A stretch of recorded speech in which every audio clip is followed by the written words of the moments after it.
सबको नमस्कार।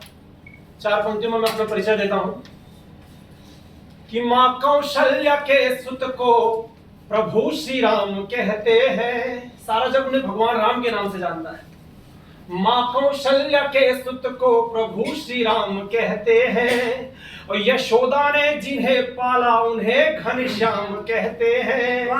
यशोदा ने जिन्हें पाला उन्हें घनश्याम कहते हैं। और भरी मेरी रगों में रक्त की जगह बगावत है। भरी मेरी रगों में रक्त की जगह बगावत है। इसी कारण मुझे आशा का परशुराम कहते हैं। इसी कारण मुझे आशा का परशुराम कहते हैं। वैसे तो मैं मोहब्बत का कवि हूं। मोहब्बत पे चार पंक्तियां करता हूं कि बहुत है दर्द अंतस में मगर मैं रो नहीं सकता। माता जी ने कहा दर्द पे, मैं दर्द पे चार पंक्तियां करता हूं। आपका आशीष मिले तो कलम सार्थक हुआ मेरा। कि बहुत है दर्द अंतस में मगर मैं रो नहीं सकता। और जमीन बंजर हुई दिल की मोहब्बत बो नहीं सकता। जमीन मैं एक मिडिल क्लास फैमिली से आता हूँ। मिडिल क्लास फैमिली का एक लड़का जिम्मेदारियों के तले इतना दब जाता है कि उसके अपने सपने मर जाते हैं। जमी बंजर हुई दिल की मोहब्बत बो नहीं सकता। मेरी ख्वाहिश है तेरा ही बनूं सिंदूर दूं तुझको। और आखिरी पंक्ति आप तक पहुंचे, आपके हृदय को स्पंदित करने के लिए मजबूत करे तो तालियां चाहूंगा। मेरी ख्वाहिश है तेरा ही बनूं सिंदूर दूं तुझको। मगर इस जन्म में जानम मैं तेरा हो नहीं सकता। मगर इस जन्म में जानम मैं तेरा हो नहीं सकता। और 8 पंक्तियां पढ़ता हूं। इन 8 पंक्तियों में मैं दो दिनकर के विषय में चर्चा करूंगा। एक भगवान सूर्य और एक हम कवियों के दिनकर राष्ट्रकवि रामधारी सिंह दिनकर जी।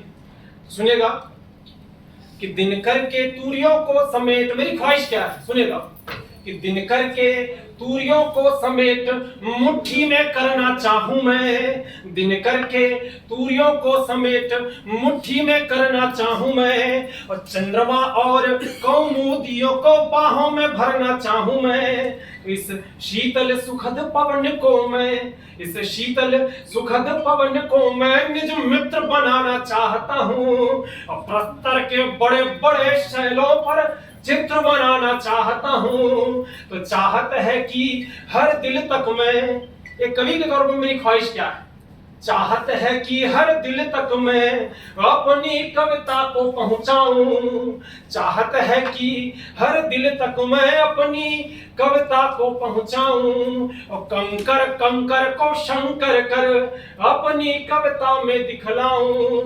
तो हे वाग देवी वीणा पाणी मैहर वाली मां कल्याणी।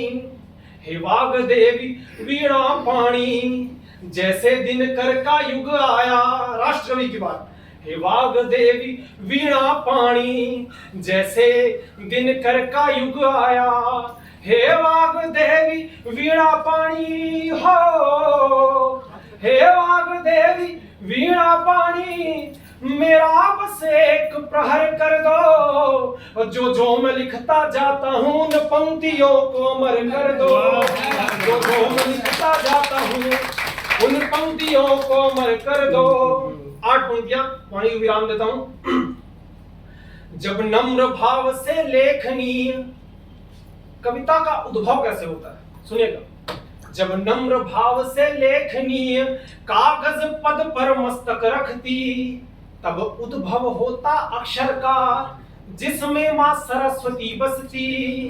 तो अक्षर ही ब्रह्म रूप होता, अक्षर ही ब्रह्म रूप होता, अक्षर ही शाश्वत होता है।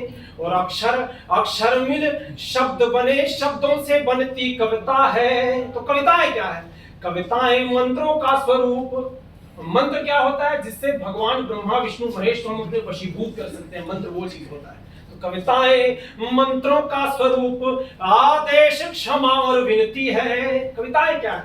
आदेश क्षमा और विनती है। कविताएं मंत्रों का स्वरूप, आदेश क्षमा और विनती है। कवि जननी है निज कविता की, कवि गर्भ में कविता पलती है।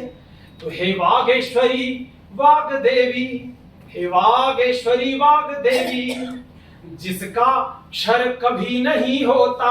अक्षर क्या है? हे वागेश्वरी वाग्देवी, जिसका क्षर कभी नहीं होता।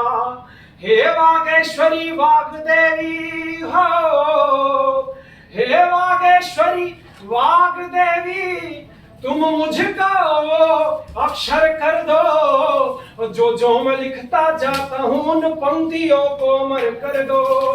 धन्यवाद।